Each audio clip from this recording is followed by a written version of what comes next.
Hey guys, this is Alex from Uptown Autosport, and today we'll be discussing engine balancing.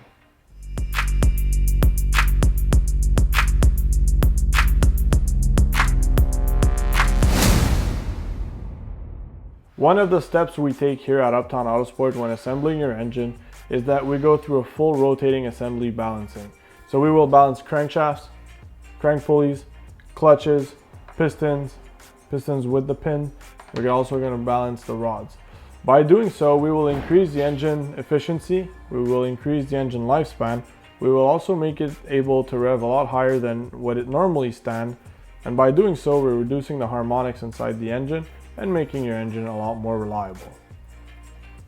When it comes to balancing pistons, rods, piston pins, these are all things I do here in-house, and I will explain to you more into details in a few minutes.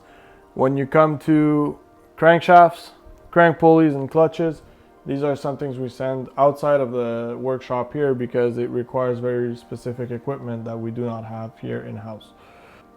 So the most crucial part of balancing a rotating assembly is to have a very constant scale. So if you measure your piston and you measure it one more time,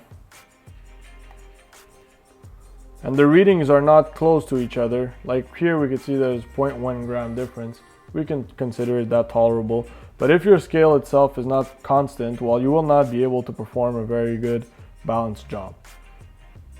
When it comes to balancing pins and pistons, there's not much material you could remove from the pin, or there's no area on the pin that you could remove material to determine that you will make this lighter. So what we have to do is we have to measure every single piston pin that we have for the engine, determine which one is heavier, which one is the least heavy, and we could actually mix and match these to the heaviest and lightest piston that we have available. Once it comes to machining the piston and the pin and you have figured out exactly how you want to do your mix and match, it is important for you to measure the whole piston and pin assembly and to write it down on a piece of paper. If you get to a point where you are ready to machine the piston and get your piston to a specific weight to be able to match the other ones at 0.5 grams, I will demonstrate to you where we need to remove material.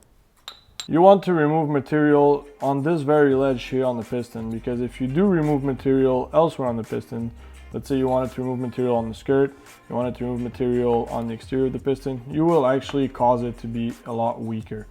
So if you want your piston to be balanced properly, the only area I would recommend removing material is really on the inside here and on the inside here. Most aftermarket companies offer a piston that is going to be close to the others, so you will not have to remove a huge amount of material, and if you do have to remove a huge amount of material, well, there's probably something wrong with your piston set. When it comes to balancing a connecting rod, you want to have a constant reading on your scale before you actually move on and balance a component.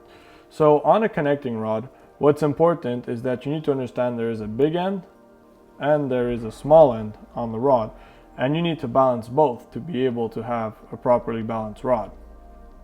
When it comes to balancing your big end of the connecting rod, a lot of people will tell you that it's okay to remove material from this specific area of the connecting rod. I don't find this particularly useful, as this connecting rod section is crucial to the structure of the connecting rod itself. The best area where you could remove material would be on the exterior of the rod bolts. You can machine here and just remove a little bit of material on all ends until you are able to match all of your big ends to 0.5 grams. When it comes to balancing your small end, you're going to be machining the top of the connecting rod right here. You want to remove material as much as possible, but you want to remove just enough material for you to be able to determine how much weight you want on your small end. For you to be able to determine the small end weight, it's a mathematical formula that you're going to use, which is going to be big end total weight versus big end weight is going to give you your small end weight. I hope this video is going to inform you properly on how to balance your components and the importance of it. And if you ever want us to do it for you, just give us a call, send us an email, and until next time, see you guys later.